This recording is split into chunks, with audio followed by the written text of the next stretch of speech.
बिस्मिल्लाहिर्रहमानिर्रहीम अस्सलाम वालेकुम। सोलर सिस्टम घर की दो बुनियादी ज़रूरियात को पूरा करने के लिए लगवाया जाता है।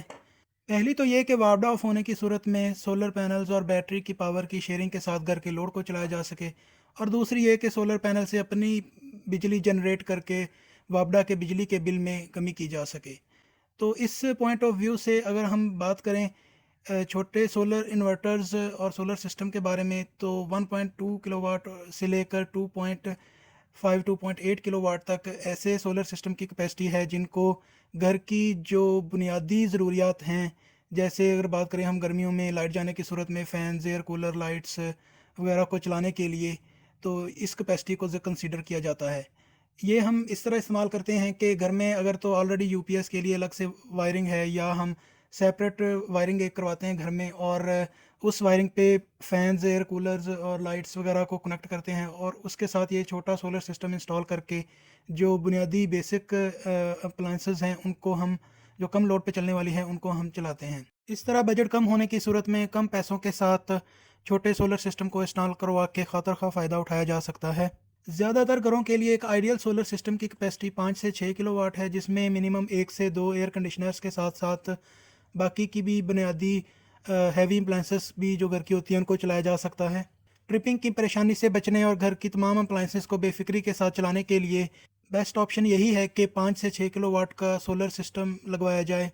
जो सोलर सिस्टम्स के एक्सपर्ट हैं, टेक्नीशियंस हैं, इंस्टॉलर्स, डिस्ट्रीब्यूटर, वो भी आपको ज़्यादातर यही रिकमेंड करते नज़र आ रहे होंगे कि अगर आप सोलर सिस्टम लगवाना चाह रहे हैं तो बड़ी कैपेसिटी का लगाएं, मिनिमम 5 से 6 किलोवाट का लगाएं। इस कैपेसिटी के सोलर सिस्टम के लिए वन टाइम इन्वेस्टमेंट भी ज़्यादा रिक्वायर्ड है, और आफ्टर इंस्टॉलेशन जो मेंटेनेंस है, स्पेशली 3 से 4 साल बाद बैटरीज की रिप्लेसमेंट्स वगैरह, उन पे भी ज़्यादा खर्च आता है।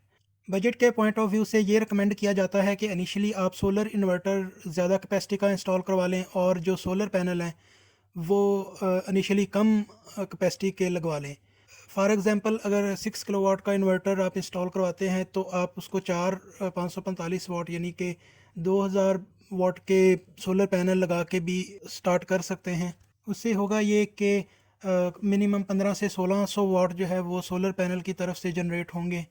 तो अगर इससे ज़्यादा लोड होगा तो वो इन्वर्टर आपका वापडा के साथ शेयरिंग करके घर के हैवी लोड को चलाएगा। तो इस सिचुएशन में जो अगर हैवी अप्लाइंसेस इकट्ठी स्टार्ट होती हैं तो ये इस कैपेसिटी का सोलर इन्वर्टर उनके टार्क लोड को आसानी से बर्दाश्त कर लेगा। ट्रिपिंग की प्रॉब्लम इसमें नहीं आएगी, और वक्त के साथ साथ फिर उसमें मज़ीद सोलर पैनल इंस्टॉल करके सोलर पैनल से पावर की जनरेशन को बढ़ाया जा सकता है। और जहाँ तक बैटरीज़ की बात है, तो अगर दिन के टाइम वापडा ऑफ होती है तो घर का लोड सोलर पैनल्स और बैटरी की पावर की शेयरिंग के साथ चलेगा, और रात के टाइम में अगर वापडा ऑफ होती है और आपकी हैवी अप्लाइंसेस नहीं चल रही तो बैटरीज़ घर को बैकअप देगी। तो इस सिचुएशन में बैटरी के बैकअप टाइम का इशू नहीं आएगा। और इस कैपेसिटी के सोलर सिस्टम को 4 बैटरीज इंस्टॉल की जाती हैं, minimum 100 ampere to maximum 250 ampere तक हम इसके साथ बैटरीज इंस्टॉल कर सकते हैं। ये डिपेंड करता है सोलर इन्वर्टर की स्पेसिफिकेशन पे। मोस्टली सोलर इन्वर्टर 200 एम्पेयर तक की बैटरीज के लिए कंपेटिबल्स होते हैं। और अगर रात में आप एयर कंडीशनर्स वगैरह भी चलाते हैं तो नाइट टाइम में कूलिंग पूरी होने के बाद एयर कंडीशनर बहुत कम वाट पे चल रहे होते हैं, तो इस सिचुएशन में भी बैटरी उनको बैकअप प्रोवाइड करेगी। इसके अलावा जो सेकंड और बेस्ट ऑप्शन है कि वो ड्यूल आउटपुट वाला सोलर इन्वर्टर इंस्टॉल करवाया जाए। उससे फ़ायदा ये होगा कि जो यूपीएस वाली वायरिंग होगी या जो फैंस लाइट के लिए अलग से अगर हम वायरिंग करवाएं तो उसको हम इन्वर्टर के बैटरी बैकअप वाले कनेक्शन के साथ कनेक्ट करेंगे, और जो घर का मेन लोड होगा, मेन वायरिंग होगी, उसको हम सेकंड मेन लोड वाले कनेक्शन के साथ कनेक्ट करेंगे। इससे होगा ये कि वापडा ऑफ होने की सूरत में इन्वर्टर जो मेन लोड है घर की हैवी अप्लाइंसेस को लोड जा रहा है उनको कट ऑफ कर देगा, और बैटरी की जो पावर है वो सिर्फ आपकी जो कम वाट पे चलने वाली अप्लाइंसेस जिनके साथ आपने यूपीएस या सेपरेट वायरिंग कनेक्ट की है उनको बैकअप देगा, जैसे फैंस, लाइट, और जो और कम वाट पे चलने वाली अप्लाइंसेस हैं उनको बैटरी की तरफ से आउटपुट मिलेगी। तो इस तरह बैटरी का बैकअप टाइम की परेशानी नहीं रहेगी, बैटरी का बैकअप टाइम काफ़ी बेहतर हो जाएगा। कुछ सोलर इन्वर्टर जो रिप्यूटेड ब्रांड्स में तमाम तर फीचर्स के साथ मार्केट में अवेलेबल हैं। उनकी प्राइसेस इन्फ्लेशन की वजह से और उनके फीचर्स की वजह से काफ़ी ज़्यादा हैं।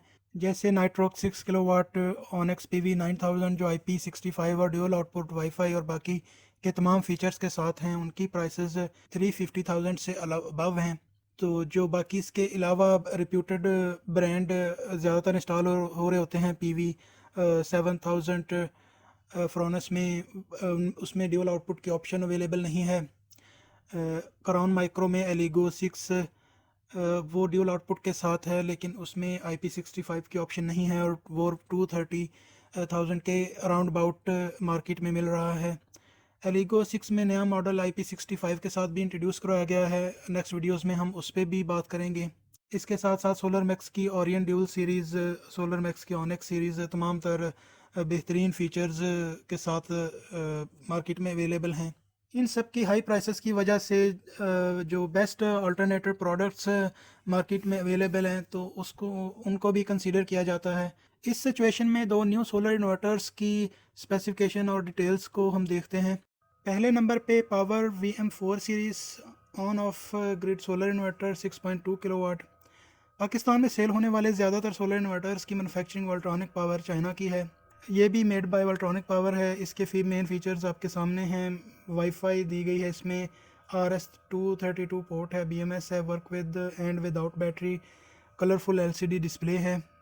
नेक्स्ट अगर फीचर्स की बात करें तो प्योर साइन वेव्स है, आउटपुट पावर फैक्टर 1 है, लिथियम बैटरी को भी सपोर्ट करता है, बिल्ट इन 120 एम्पेयर का MPPT सोलर चार्जर है, high PV input voltage range है, 90 वोल्टेज से लेकर 500 वोल्टेज तक की सोलर पैनल्स की इनपुट रेंज है, बिल्ट इन एंटी डस्ट किट है फॉर हार्श एनवायरनमेंट, डस्ट वगैरह से बचाने के लिए, smart battery charge design to optimize battery life और ड्यूल आउटपुट वर्जन 2.0 है। RGB लाइट्स दी गई हैं। रेड पे बैटरी मोड पे होगा, ब्लू पे यूटिलिटी मोड और पर्पल पे सोलर पैनल मोड होगा। इन चीज़ों को सामने रखते हुए हम देख सकते हैं कि ये कराउन माइक्रो एलिगो 6 और इनवर्क्स का न्यूली इंट्रोड्यूस वीरॉन 6 किलोवाट उस लेवल की स्पेसिफिकेशन के साथ है और उनसे प्राइस आलमोस्ट 1 लाख रुपया इसकी कम है। ये 140,000 में अवेलेबल है। ये कुछ अर्सा पहले भी हमें मार्केट में देखने को मिल रहा था, तो अभी रिसेंटली ये रीस्टॉक हुआ है। और ये सेकंड है सोलर इन्वर्टर है, Omega Infi solar V3 6 kilowatt. इसकी स्पेसिफिकेशन अगर देखें तो इसमें भी PV इनपुट करंट जो मैक्सिमम है वो 27 एम्पेयर है, ड्यूल आउटपुट की ऑप्शन है, self consumption and feed into grid net metering के लिए यूज़ हो सकता है, बिल्ट इन वाईफाई है, USB on the go function है, BMS है, पैरेलल ऑपरेशंस को सपोर्ट करता है। मज़ीद हम इसमें देखें तो पावर फैक्टर 1 है, प्योर साइन वेव है, 95% मैक्सिमम कन्वर्जन एफिशिएंसी है DC to AC, MPPT voltage PV input voltage range है 120 से 430 VDC तक है। नॉमिनल DC वोल्टेज 360 है, स्टार्टअप वोल्टेज 120 है और मैक्सिमम PV इनपुट VDC हैं 430। 27 एम्पेयर का MPPT चार्जर है। 48 वोल्टेज की बैटरीज आप इसके साथ इंस्टॉल करेंगे। मैक्सिमम चार्जिंग करंट 120 एम्पेयर है और parallel function up to 9 unit है। और अगर इसकी प्राइस की बात करें तो ये 2-10,000 तक मार्केट में अवेलेबल है। कंपैरेटिवली ब्रांड पॉपुलैरिटी के पॉइंट ऑफ व्यू से आई थिंक ये ओवर प्राइस्ड है। सेम प्राइस में इन्हीं फीचर्स के साथ है कराउन माइक्रो का एलिगो 6, फ्रोनस की रेजर सीरीज़ का इन्वर्टर और इसके साथ साथ ज़मीनिक का मार्वल सीरीज़ का इन्वर्टर भी लिया जा सकता है। और अगर पावर के इन्वर्टर की बात करें तो कंपैरेटिवली इस प्राइस में इन फंक्शंस के साथ और कोई भी पॉपुलर ब्रांड अवेलेबल नहीं है। इस प्राइस में PV 7000 फ्रोनस का लिया जा सकता है, लेकिन उसमें ड्यूल आउटपुट की ऑप्शन अवेलेबल नहीं है। तो पावर के कंपैरेटिवली फिर ये ऑप्शन है कि PV 7000 की इंस्टॉलेशन के बाद उसके साथ ड्यूल आउटपुट डिवाइस लगा दी जाए। अगर हम बिल्ट इन ड्यूल आउटपुट ही लगाना चाहते हैं तो फिर पावर का VM4 एक बेस्ट ऑप्शन है। नेक्स्ट वीडियोस में हम जो कम कैपेसिटी वाले सोलर इन्वर्टर्स हैं उनको डिस्कस करेंगे और इसके साथ साथ जो कंपनीज़ की तरफ से recently newly solar inverters introduce करवाए गए हैं उनको भी डिस्कस करेंगे। इसके लिए चैनल को सब्सक्राइब कर दें। शुक्रिया।